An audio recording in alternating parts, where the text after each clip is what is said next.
Hi guys, it's Math with Mrs. Collier. Hope you're all doing well.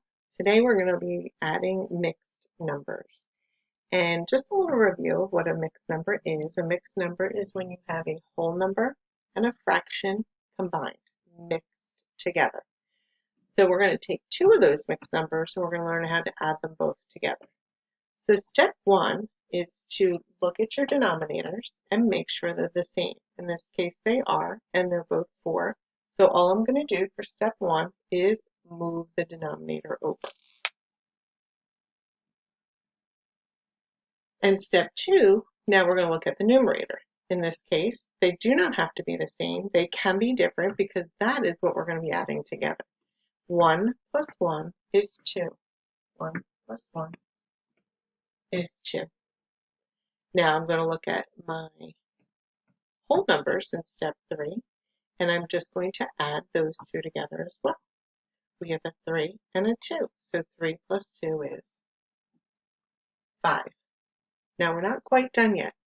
Step 4 tells me that I must simplify my fraction. There are going to be a lot of times where you don't have to simplify your fraction, but you always have to check. In this case, my fraction is 2/4, and I do have to simplify it. So how do I do that? Well, if you remember back a while back, we had to find the greatest common factor in order to simplify our fractions. So I would find the greatest common factor between 2 and 4, and in this case, it's 2. So then I go ahead and I divide my fraction by the number 2.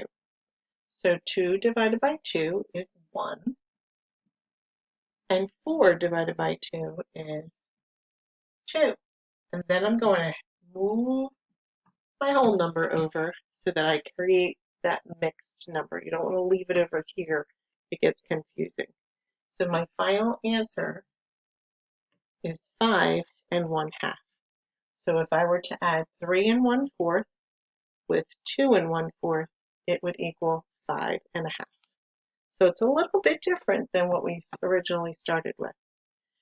What I want you to do today is do some practice problems. You'll do some more practice problems tomorrow, and we will return next week on learning how to subtract mixed numbers. So bye for now. Take care. Miss you all.